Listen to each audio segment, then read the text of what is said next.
I'm going to focus on Colossians 3, chapter 3, 1 through 3, but I want to just set the stage in Colossians chapter 2. And in Colossians chapter 2, that we get this discourse there where Paul is breaking down legalism.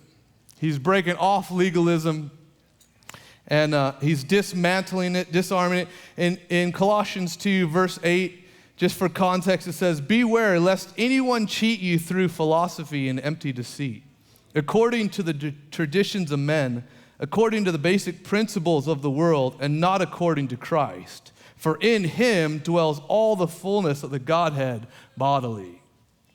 And he goes on to break that down. It's verse 16, "So let no one judge you in food or in drink regarding a festival or a new moon, Sabbath, which are shadows of things to come, but the substance is of Christ." And he goes and just dismantles it. The last verse of chapter 2, verse 23, "These things indeed have an appearance of wisdom in self-imposed religion, false humility, and neglect of the body, but are of no value against the indulgence of the flesh." Then the very next verse, which is chapter 3, verse 1, that he breaks down the problem. He says this is the problem, and he dismantles it, removes its power and authority. But in chapter 3, the first verse, he gives us the answer to the problem. He gives us the solution. He says, don't do all these things. Don't be swayed by philosophy. But in chapter 3, verse 1, "If then you were raised with Christ, seek those things which are above, where Christ is sitting at the right hand of God. Set your mind on the things above, not on things on earth. For you did not die, for you died, and your life is hidden with Christ in God." I'm going to read that last verse again. "For you died," oh, come on. There was some people who died and were buried with God tonight in baptism and were raised up again in the fullness of life tonight. "For you died, and your life," say life, "is hidden," say hidden, "with Christ in God." I just want to hit this for a second. It says, "For you died, and your life is hidden in Christ with God." Now, I believe a lot of us will read that, and we recognize, yep, I gave my life to Jesus, I was baptized, I died, and my life is in Christ. But I think that we interpret that as my existence. Like my ability to be, like my ability to exist, to sustain myself. I want to tell you that he's not talking about a base level of just sustaining. He's not talking about just existing. How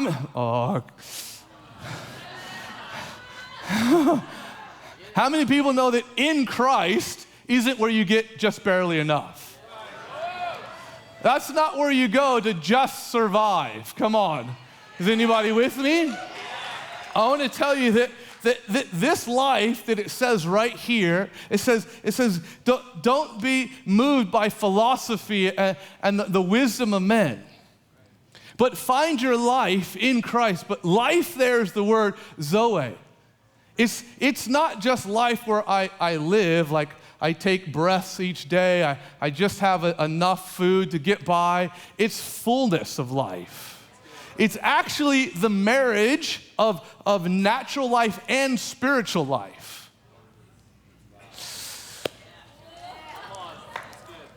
That was really good. It's actually, how many people know that you had physical life before you gave your life to Jesus? But what happened when you gave your life to Jesus is you got physical life and it married spiritual life to give us the fullness of life. It's saying right here that your fullness, it says you died. Anybody give their life to Jesus? Anybody been buried with Christ? You died, but you died to what? You died so that you could find your fullness in Him. That you could find all that you were called to be in Him. That you could find the kingdom coming. You could find your portion of seeing the knowledge of his glory cover the whole earth as we abide in him. You're going to find the full measure of who you are in him.